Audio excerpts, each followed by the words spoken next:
देखिए, आप एक चीज समझ लीजिए, लोकतंत्र में अगर कोई राजा है तो वो केवल और केवल जनता है और कोई नहीं है।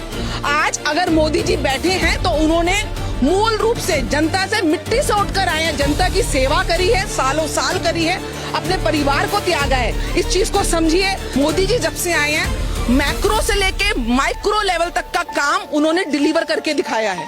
ग्लोबल पॉलिटिक्स स्ट्रेटेजी में भारत इस समय विश्व की 5वीं बड़ी इकोनॉमी है। ग्लोबल पॉलिटिक्स स्ट्रेटेजी में भारत इस समय विश्व की 4थी बड़ी आर्मी है।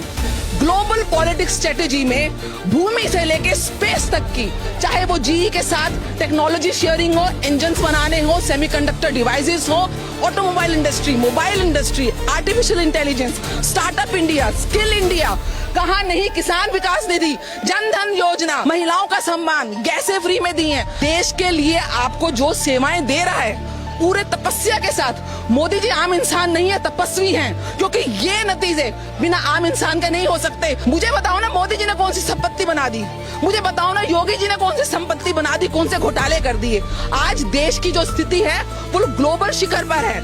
आज अगर वॉर हो रही है तो उस वॉर में भी आप सुख चैन से जी रहे हैं। आधे देश इस समय तबाह हैं, आप रोटी खा रहे हैं, आपके घर में सारी सुविधाएं, आपके बच्चे पढ़ रहे हैं। और अगर आप इतने शुक्रगुजार भी नहीं हैं तो आपको अपने इंसान होने में शर्म आनी चाहिए। और एक चीज समझिए, जो हिंदू मुसलमान बोलते हैं, 1947 में 20% मुसलमान यहाँ से गए थे, आज 1.5% रह गए हैं, और वहां से 2% आए थे, आज 20% हो गए हैं। हम जो सम्मान देते हैं हमारे प्रेसिडेंट अब्दुल कलाम आजाद, अगर मैं 100 साष्टांग प्रणाम मोदी जी को करती हूँ तो 101 अब्दुल कलाम आजाद को करती हूँ, उस मुसलमान मेरे भगवान को करती हूँ जिसने मेरे देश की आन बान शान रखी। जो साइंटिस्ट थे, जो हमारे देश में इसरो के साइंटिस्ट थे, आज मंगल में तिरंगा लहरा रहा है तो चांद में तिरंगा लहरा रहा है, और जिनके तो झंडे में चांद है वो हमसे मुकाबला करेंगे, हमारे तो चांद में झंडा है सर। तो और ये चांद में झंडा तब आया है जब ये वो इंफ्रास्ट्रक्चर इस देश में मोदी जी के कार्यकाल में उन्होंने डिलीवरी करी है।